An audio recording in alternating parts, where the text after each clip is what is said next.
Hello hello सम्पूर्णमा नमस्कार।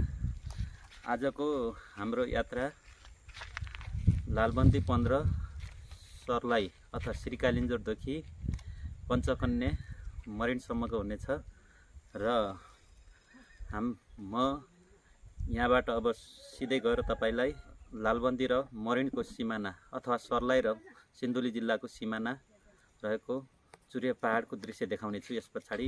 ल अब हाम्रो यात्रा सुरु हुन्छ।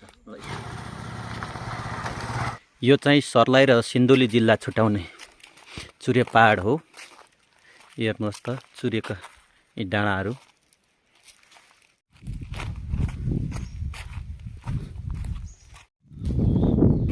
सर्लाही जिल्लामा जस्तै यो सिन्धुली जिल्लामा पनि पञ्चकन्या मन्दिर जाने बाटो यस्तो खुलै खुलाको बाटो रहेछ। अलि बाइकमा आउँदाखेरि अलिकति शास्ति हुँदो रहेछ। को किनारा किनारामा यस्ता सुन्दर गाउँहरू पनि अवस्थित रहेछन्। हेर्नुहोस् त यति सुन्दर गाउँ रहेछन्।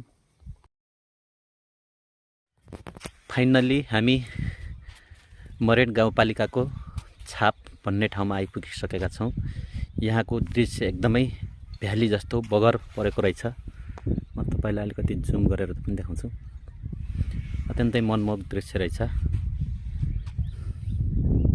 खेतीपातीका लागि यहाँ सुन्दर फाँटहरू पनि, यो झुलुङ्गे पुल पनि यहाँको एउटा मनमोहक ठाउँ रहेछ।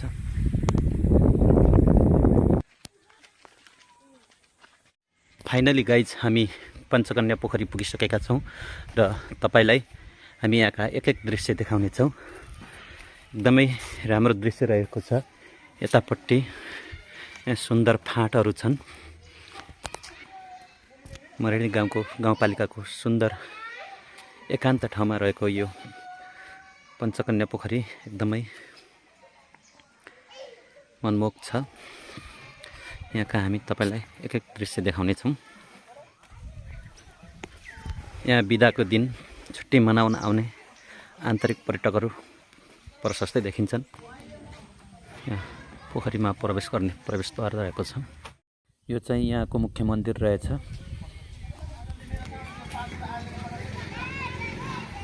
यहाँ बालबालिकालाई रमाउनका लागि प्लेइङ स्टेसन पनि रहेको रहेछ। यो पनि ठिकै लाग्यो मलाई।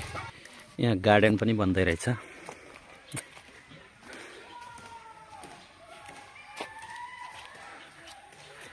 र त्यो भ्यू टावर पनि बन्दै रहेछ। यसो यहाँ पिकनिक स्पोट यता रहेछ यसको। यहाँ पनि छ। यहाँनिर पनि पिकनिक गर्न मिल्दो रहेछ।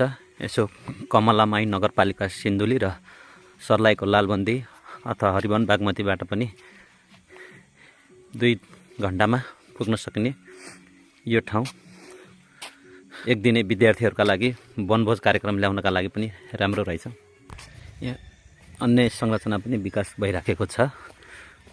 यहाँ माझी राष्ट्रिय संस्कृति सङ्ग्रहालय बन्दै रहेछ। यो